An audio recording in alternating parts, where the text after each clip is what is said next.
Só para você ter uma ideia, estatísticas internacionais alertam sobre o aumento da infertilidade nos últimos anos, de acordo com a Organização Mundial da Saúde. A infertilidade, gente, é um problema de saúde global que tem afetado 48 milhões de casais. 186 milhões de pessoas no mundo, o que representa 15% da população total do planeta. Embora esses dados sejam preocupantes, em contrapartida, a reprodução humana é um dos ramos da medicina com mais avanços significativos nas últimas décadas. E a produção preparou um VT que a gente vai conferir agora. Atenção aqui.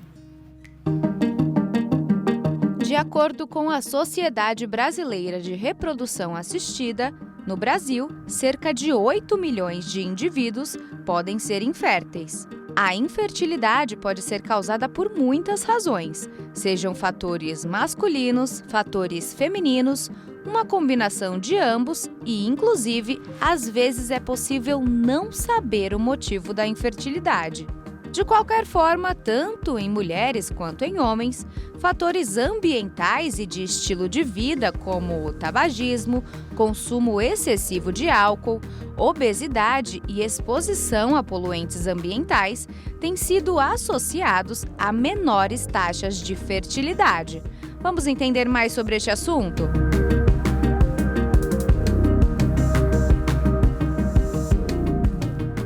Com certeza, e a gente vai entender mais sobre esse assunto com alguém que é um grande nome, uma das pessoas mais importantes em reprodução. Na medicina reprodutiva, ele é extremamente respeitado, autor do livro Fertilidade, Caminhos e Conquistas. Eu peguei esse livro agora, que coisa mais linda, e aqui já está escrito, olha, a expressão máxima do amor de um casal é o desejo mútuo de ter um filho. É a vontade explícita da realização do sonho de estarem juntos, cuidando de uma nova vida. Nada mais interessa. Tudo além passa a ser só detalhes. Que lindo! E eu recebo com muita alegria a doutora Arnaldo Cambiaghi. Seja bem-vindo, que bom te receber aqui. Que alegria e parabéns pelo livro, viu? É uma alegria eu estar aqui e fico muito contente de estar com você aqui. Uma pessoa que eu acompanho muito e tenho muito prazer, me sinto honrado e muito feliz de estar aqui. Muito obrigada. Eu me sinto também, gente. Ele tem, além do livro maravilhoso, netos maravilhosos, mas eu sou muito amiga do genro e da filha dele, que tem um filho lindo agora. Eu não posso dizer ao contrário. Aliás, minhas netas... Você tem as netas também? Que Tenho são duas netas da minha filha mais velha. Que demais. Mas vamos lá. Esse livro aqui, ele nasceu com uma intenção muito especial, né? Inclusive, vou comentar com você. O livro, essa abertura que tem Caminhos e Conquistas, é só um resuminho, mas o nome do livro esse é Ser ou Não Ser Fértil. Eis as questões e respostas. O objetivo do livro é colocar em forma de perguntas e respostas. Eu digo com toda a franqueza que quem escreveu o livro fui eu, mas os autores verdadeiros são as minhas próprias pacientes. Porque ele é baseado nas principais dúvidas, são 430 respostas para as perguntas mais usuais dos mais variados assuntos, procurando abranger todas as dificuldades, das mais simples, daquele casal que está começando a sua pesquisa, até casos, hoje em dia, mais selecionados, como a produção independente, que a gente chama hoje em dia de mãe solo, até pai solo também, que a gente é bastante procurado para isso, e também casais homoafetivos que têm, saber como é que podem engravidar, mulheres que não conseguem engravidar, mulheres que têm mais idade, mais do que 50 anos, querem saber, será que eu posso ter filhos? O marido tem vasectomia com quem ela casou, consigo engravidar? E por aí vai uma série de detalhes que tem o objetivo de esclarecer para pacientes e também para médicos. Esse livro ele é bastante abrangente, com uma clareza importante para os pacientes, mas com uma profundidade que também agrada os médicos. Então, ele é a 5ª edição, que se tornou muito mais atualizada e muito mais ampliada quando compara com as edições anteriores. Imagino, porque a medicina é uma ciência em constante evolução, né? Eu fico impressionada, eu estou aqui há 12 anos, mas já muitas coisas foram mudando e ainda bem para melhor sempre, né? Para você ter uma ideia, esse livro acabou de ser lançado e já tem algo desatualizado. Não de uma maneira grosseira, grande, mas são detalhes que modificam com o tempo. E na medicina reprodutiva, principalmente, a gente tem um comando de um Conselho Federal de Medicina, da Anvisa, que ditam normas que vão variando com frequência. E eu sempre coloco, quando eu falo de algumas normas, que são modificadas de acordo com as normas vigentes naquela época. O que eu falava há um mês atrás, já deu uma modificada discreta, não assim grande, grave, que tem que atualizar. Mas a assessoria às dúvidas é permanente. Então, Perfeito. Agora, você me falou que são mais de 300 perguntas. Tem alguma... Mais de 400? Mais de 400 perguntas. Tem alguma pergunta muito frequente em consultório ou uma dúvida mais recorrente? Olha, as dúvidas começam assim. A minha clínica é muito especializada, existe muito tempo. Então, as pacientes que me procuram, normalmente estão num grau mais avançado de dificuldade. Já passaram por vários tratamentos, sem o sucesso que conseguiram. E a pergunta mais clara, como é que eu posso sobrepujar essa dificuldade que eu tenho? Então, as coisas mais frequentes que nós temos hoje em dia, que nós insiste nisso. Mulheres que têm 30 e poucos anos, solteiras, não estão prestes a casar, preserve a sua fertilidade, congele os seus óvulos. O tempo passa, o tempo voa, e quando você percebe, você está próximo aos 40 anos, e a fertilidade da mulher, do homem também, não é, mas numa fase mais adiantada, é finita. A gente procura esclarecer qual o grau de decadência, vamos chamar assim, da fertilidade. Então, é uma preocupação que nós temos. Tenho preocupação muito grande também com pacientes oncológicos, aquela mulher jovem que vai fazer uma quimioterapia para ela congelar seus óvulos. Mulheres que casam, às vezes, pela segunda vez, com 48 anos, com um homem mais jovem que não tem filhos, ela pode engravidar? Pode, com os óvulos próprios é mais difícil. Então, eu procuro desmistificar a ideia de engravidar com óvulos doados. As pessoas que estão de fora estranham muito isso, óvulos doados. Eu comparo sempre muito com a seguinte frase, pondo que a maternidade ou a família é algo muito importante. É tão importante que a importância do óvulo na maternidade é semelhante a uma gota de água doce no mar, que não muda o sabor da água salgada e nem da grandeza do oceano. E esses casos de mulheres que engravidam com óvulos doados, elas têm uma satisfação tão grande, elas estão tão realizadas por ter aquele filho e se esquecem que aquele óvulo foi doado. Porque vamos chamar a minha bandeira, aquilo que eu quero fazer pelas mulheres e homens também, é que tenham a sua família, e como você já conhece parte da minha família, é uma coisa que eu valorizo muito. Eu tenho o maior orgulho das minhas filhas, eu me sinto inserido mesmo, eu nasci para ter família. E é uma coisa que, quando você começou a passar esse vídeo assim, por incrível que pareça, isso me traz alguma emoção, porque essa responsabilidade que eu me dou e para outros profissionais também da área têm, é muito importante. Pobre é aquele que por um motivo ou outro não consegue ter a sua família por dificuldades maiores. Então, se perguntar, tem alguma pergunta que me emociona? Todas me emocionam, cada um com a sua emoção, cada um com a sua dor, com a sua dificuldade. E o que eu quero fazer sempre tem um final comum, ajudar todas as pessoas a terem suas famílias. Perfeito. Muitas mulheres estão deixando para engravidar mais para frente, por conta de querer entrar no mercado de trabalho, de atingir aí alguns lugares importantes no mercado de trabalho e vão adiando a maternidade.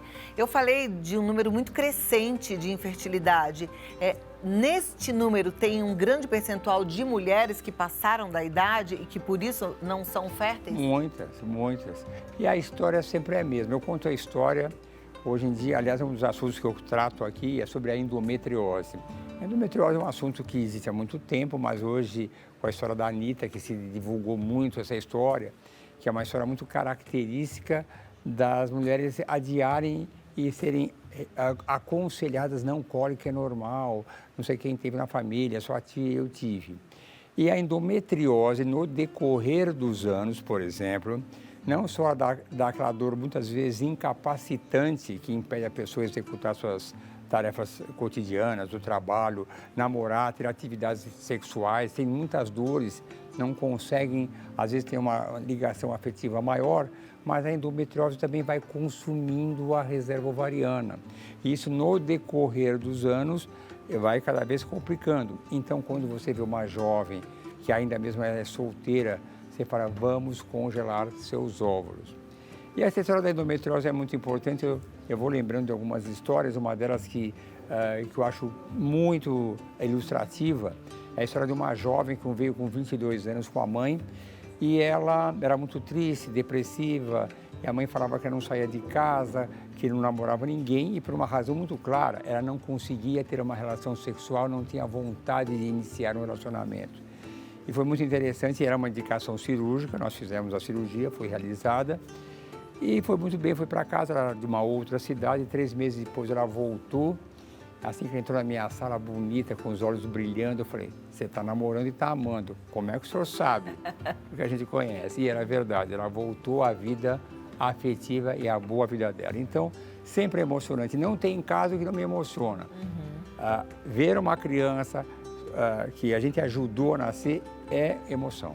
Eu imagino. E é muito lindo o doutor Arnaldo, junto com o pai do genro dele e com a filha, fizeram o parto do neto João Lucas, né? Isso tem uma história que começou, o parto da minha filha mais velha, fui eu que fiz. Por uma questão não que falava muito bem programada. Eu costumo brincar que foi um acidente que o médico dela estava viajando, não achava o outro, eu estava na residência. E eu, quando alguém pergunta, eu falo que minha mulher queria o melhor médico do mundo, então eu falei que era eu, em tom de brincadeira. Você claro. Fez o parto da sua mulher? Minha mulher, era residência. Aí, a mais velha, eu fiz o primeiro parto dela também, e a filha mais nova, ela falou que desde o começo deixei ela à vontade. Se você não quiser, você tem seu marido, tem seu sogro. Não, é você que vai fazer. E aí nós fizemos a família inteira unidos. Foram fotos e imagens lindas que eu guardei bem separado, porque foi... Eu acompanhei, coisa mais linda, porque a mãe é ginecologista, trabalha com infertilidade. O pai é ginecologista, o sogro é ginecologista, o outro sogro é ginecologista, né, que é o pai da mãe é ginecologista e a irmã também. Também. Coisa mais linda. Imagina esse parto, uma festa. Foi uma coisa muito emocionante. E ele é tão lindo, graças a Deus, tão maravilhoso. E isso eu não vou negar. É. De jeito nenhum. Olha, da Thalita, ela quer saber quais são os riscos para o bebê e para a mãe numa gestação tardia. Excelente pergunta, mas antes eu quero fazer um complemento adicional. Faça. Ômega 3 é excelente para a parte reprodutiva. Olha que importante. Nenhuma paciente que entra no meu consultório sai a receita do ômega 3, como outras coisas, com vitamina D também. Então, ômega 3 é tudo isso que foi falado, mas é importantíssimo porque tem uma capacidade anti-inflamatória.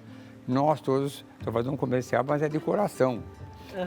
Ele tem um lado, ele é anti-inflamatório e nós todos, por aquilo que nós comemos e aí respiramos, nós somos inflamados. Então, o ômega 3 é fundamental e tem tudo a ver com a longevidade também saudável. Olha, mas muito é a pura obrigada. verdade. E eu vou, já entrando agora na questão aqui, quais são os riscos para uma mãe numa gestação tardia. Não há dúvida nenhuma que não só a capacidade reprodutiva diminui com a idade, principalmente após os 35 anos e muito mais aos 40 anos, porque existe uma chance maior de ter malformações cromossômicas. Quando alguém me procura com 42 anos, por exemplo, e fala que quer engravidar, eu tenho que ser bem claro e pergunto, você quer uma gravidez segura? A melhor maneira de se ter uma gestação segura após os 40 anos é a fertilização e é feita a análise genética do embrião antes de colocar no interior do útero. Então isso dá uma segurança, porque os riscos de um aborto ou de um bebê com alguma alteração cromossômica é muito maior e o tempo que se demora para conseguir uma nova gravidez. Portanto, segurança na gravidez tardia. Tardia eu vou chamar dos 38 anos para frente. O ideal é uma fertilização in vitro acompanhada da análise genética do embrião para se ter certeza que aquele bebê que está sendo gerado, ele vai ter uma saúde quase que garantida, isenta de problemas. Perfeito. A gente está ouvindo as respostas de um dos maiores, se não for o maior especialista em reprodução humana aqui do Brasil. Então, muita atenção, isso tudo aqui é muito precioso. Assim como esse livro, Ser ou Não Ser Fértil, Eis as Questões e Respostas, Caminhos e Conquistas, Dr. Arnaldo Cambiaghi. Gostei do Próxima Cambiaghi. pergunta. Mônica, de São Paulo, a fertilização in vitro é a única solução para trompas obstruídas? A porcentagem é somente de 25% para uma mulher de 41 anos? Bom, trompas obstruídas, essa é uma pergunta frequente. Muitas pessoas me ligam, me mandam, vêm na minha clínica e tem obstrução tubária. E aí eu falo, doutor, o que é melhor fazer? Fertilização in vitro ou fazer uma reconstrução tubária? Mulheres até que fizeram uma laqueadura num casamento anterior e querem um filho novamente. Se essa mulher tiver menos do que 35 anos, quando é o divisor de águas, que é uma decadência da fertilidade, menos do que 35, uma boa reserva ovariana, se o esperma, o sêmen do marido dela for de boa qualidade, você pode indicar uma reconstrução e uma restauração na sua anatomia. Mas se ela tiver 41 anos, como ela falou, aí a gente cai na pergunta anterior. Você vai fazer uma reanastomose, uma recuperação da anatomia, e para ter filhos com o mesmo risco de ter uma gestação com complicações, então nem faça a restauração. Você vai direto para a fertilização in vitro e faz uma análise genética do embrião para ter mais segurança. A idade realmente da mulher é um fator limitante. Para os homens é mais perto dos 60 anos, mas para a mulher dos 35, mas muito mais dos 40 anos, é um fator limitante. Precisa ficar atenta. A meninada aí que está esperando, vai deixando lá para frente, precisa ficar mais atenta. Porém, aqui, doutor Arnaldo, vou deixar o contato. Vale a pena acompanhar, aprender mais. E se você tem esse sonho, uma ótima indicação. No Instagram é Dr. Arnaldo Cambiaghi. Está escrito aí. Dr. Arnaldo Cambiaghi. E o site é www.ipgo.com.br. Entra no site www.ipgo.com.br. Doutor Arnaldo, foi uma alegria te receber. A alegria Muito foi obrigada, minha, parabéns pelo livro. Tchau. E é bom sempre ter notícias de você, pelos nossos amigos em comum, pela minha família em comum. E manda um abraço para toda a sua família, que é maravilhosa, tá bom? Obrigada. Abraço.